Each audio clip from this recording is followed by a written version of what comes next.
Thiruvananthapuram central ശരിക്കും പറഞ്ഞാൽ പഴയ ഈസ്റ്റ്, അവിടെ സുരേന്ദ്രൻപിള്ള ജയിച്ചിട്ടുണ്ട്, അദ്ദേഹം മന്ത്രിയായിരുന്നു. അത് കഴിഞ്ഞിട്ട് ശങ്കരനാരായണപിള്ള ജയിച്ചിട്ടുണ്ട്. കഴിഞ്ഞ 2 പ്രാവശ്യമായിട്ട് ആന്റണി രാജുവാണ് അവിടെ ജയിക്കുന്നത്. ശിവകുമാർ ജയിച്ചിട്ടുണ്ട് അവിടെ. ഇപ്രാവശ്യം അവിടെ UDF വേണ്ടി മത്സരിക്കുന്നത് CP ജോണാണ്. അദ്ദേഹം കഴിഞ്ഞ പ്രാവശ്യം വടക്കൊക്കെ മത്സരിച്ച് ചെറിയ വോട്ടിന് തോറ്റ് തിരുവനന്തപുരത്തേക്ക് വന്നിട്ടുണ്ട്. ജയിച്ചാൽ UDF വന്നാൽ മന്ത്രിയാണ്, ജയിക്കുകയും UDF വരികയും ചെയ്താൽ CMPയുടെ ഒരു മന്ത്രിയാണ് അദ്ദേഹം. നല്ല ജെന്റിൽമാനാണ്. കമ്മ്യൂണിസ്റ്റ് പാർട്ടിയിൽ നിന്ന് MV രാഘവനോടൊപ്പം ബദൽ രേഖയുടെ വിഷയം വന്നപ്പോൾ പോയതാണ്. SFIയുടെ അന്നത്തെ തോമസ് ഐസക്കും MA ബേബിയൊക്കെ ഉള്ള ജി സുധാകരനൊക്കെ ഉള്ള കാലഘട്ടത്തിൽ അതിൻ്റെ ജൂനിയറായി പ്രവർത്തിച്ചിരുന്ന വളരെ പ്രമുഖനായിട്ടുള്ളൊരു SFIയുടെ ലീഡറായിരുന്നു. സംസ്ഥാന ജോയിൻറ്റ് സെക്രട്ടറി, വൈസ് പ്രസിഡന്റ്, അങ്ങനെ സെക്രട്ടറി, അങ്ങനെ എന്തോ ഒരു നല്ല പോസ്റ്റിലുണ്ടായിരുന്ന ആളാണ്. അദ്ദേഹമാണ് CMPയുടെ ചെയർമാനായിട്ടുള്ളത്. അപ്പോൾ അതൊരു പാർട്ടി. പക്ഷേ ഈ അവിടുത്തെ ട്വിസ്റ്റ് എന്താണെന്ന് പറഞ്ഞാൽ BJP രസകരമാണ്. BJP 2ാം ലിസ്റ്റും പുറത്തു വന്നു. 1ാം ലിസ്റ്റ് വന്നു, 2ാം ലിസ്റ്റും വന്നു. 2ാം ലിസ്റ്റ് വരുമ്പോൾ കുമ്മനം രാജശേഖരൻ തിരുവനന്തപുരം സെൻട്രലിലായിരിക്കും കാര്യം സെക്രട്ടേറിയറ്റൊക്കെ ഇരിക്കുന്ന, പത്മനാഭസ്വാമി ക്ഷേത്രമൊക്കെ ഉള്ള, പിന്നെ കുറച്ച് കോസ്റ്റൽ ഏരിയയൊക്കെ ഉള്ള നല്ല രസകരമായൊരു മണ്ഡലമാണ്. അത് കിഴക്ക് പടിഞ്ഞാറായിട്ട് കിടക്കുന്ന മണ്ഡലമാണ്. കുറേ ഭാഗം കോസ്റ്റൽ ഏരിയ, കുറച്ച് ഭാഗം കരഭാഗം, മത്സ്യത്തൊഴിലാളികളുടെയൊക്കെ ഒരു ഏരിയയാണ്. അപ്പോൾ അവിടെ കുമ്മനം രാജശേഖരൻ മത്സരിക്കും എന്നൊരു തോന്നൽ വന്നു. പക്ഷേ 2ാമത്തെ ലിസ്റ്റ് BJP ഇറക്കിയപ്പോൾ കുമ്മനത്തിന് ആറന്മുള കുമ്മനത്തിൻ്റെ ഒരു തട്ടകം കൂടിയാണ്. അദ്ദേഹം അവിടെ ഒരുപാട് കാര്യങ്ങൾ ചെയ്യുകയും അവിടെ അവൻ്റെ സുഗതകുമാരി ട്രസ്റ്റ്, സുമതി ടീച്ചറിൻ്റെ പേരിൽ ട്രസ്റ്റ് ഉണ്ട്. പിന്നെ അവിടെ ഈ അനാഥ കുട്ടികൾക്ക് വേണ്ടിയിട്ടുള്ള ഒരുപാട് പരിപാടികൾ കുമ്മനത്തിന് ആറന്മുള ഒരു വലിയ ഹെറിറ്റേജ് വില്ലേജൊക്കെ ആക്കാനുള്ള പരിപാടികളൊക്കെ ഉള്ള സ്ഥലമാണ്. അപ്പോൾ ആറന്മുള കുമ്മനത്തിന് യോജിക്കുന്ന സ്ഥലമാണ്. അങ്ങനെ കുമ്മനം രാജശേഖരനെ ആറന്മുളയ്ക്ക് വെട്ടി. അപ്പോൾ തിരുവനന്തപുരം സെൻട്രൽ വീണ്ടും ഗ്യാപ്പ് വന്നല്ലോ. ഇനി രസകരമെന്ന് പറഞ്ഞാൽ RJD, ശ്രേയാംസ് കുമാറിൻ്റെ RJD ഈ 3 സീറ്റ് കിട്ടുകയാണെങ്കിൽ ഞങ്ങൾ രാജിവെക്കും എന്ന് സുരേന്ദ്രൻപിള്ളയും വേറെ കുറച്ച് പേരും കൂടി പറഞ്ഞായിരുന്നു. 4 സീറ്റ് കിട്ടിയില്ലെങ്കിൽ ഞങ്ങൾ രാജിവെക്കുമെന്ന്. ISJD എന്ന് പറഞ്ഞൊരു പാർട്ടിയുണ്ട്.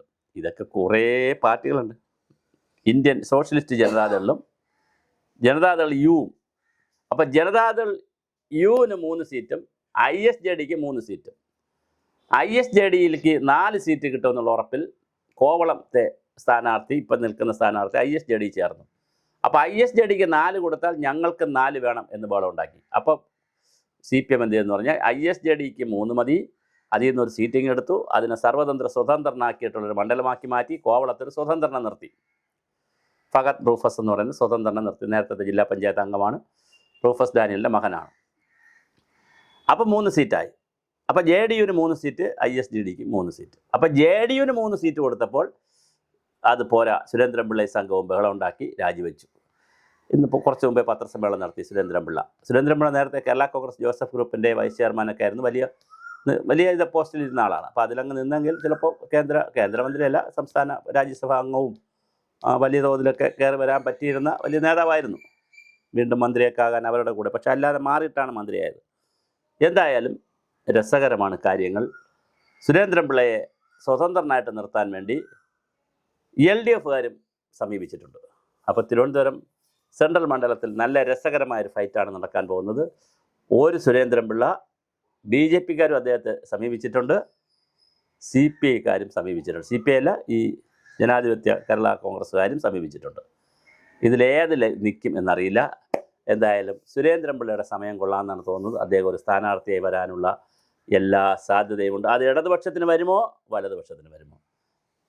വലതുപക്ഷമല്ല, BJPക്ക് വരുമോ? വലതുപക്ഷത്തിന് CP ജോൺ വന്നല്ലോ. ഇടതുപക്ഷത്തിനാണ് വരുന്നതെങ്കിൽ ഇനി BJPക്ക് കരമന ജയൻ വരുമോ? അല്ല, BJPയുടെ സ്ഥാനാർത്ഥിയോ BJPക്ക് പിന്തുണ വാങ്ങുന്ന സ്ഥാനാർത്ഥി സുരേന്ദ്രൻപിള്ള വന്നാൽ അടുത്ത ലെഫ്റ്റിന് ആര് വരും എന്നുള്ളത് ഒരു നല്ല ചോദ്യമാണ്.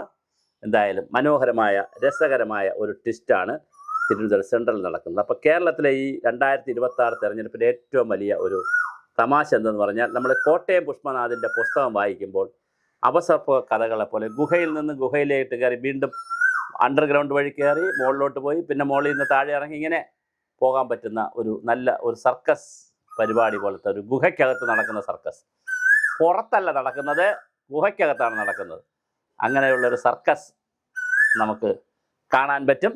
എന്തായാലും സുരേന്ദ്രൻപിള്ള ലെഫ്റ്റിലാണോ BJP-യിലാണോ നമുക്കറിയില്ല.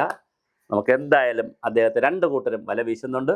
കാരണം അദ്ദേഹം നല്ലൊരു ആപ്റ്റ് കാൻഡിഡേറ്റാണ്.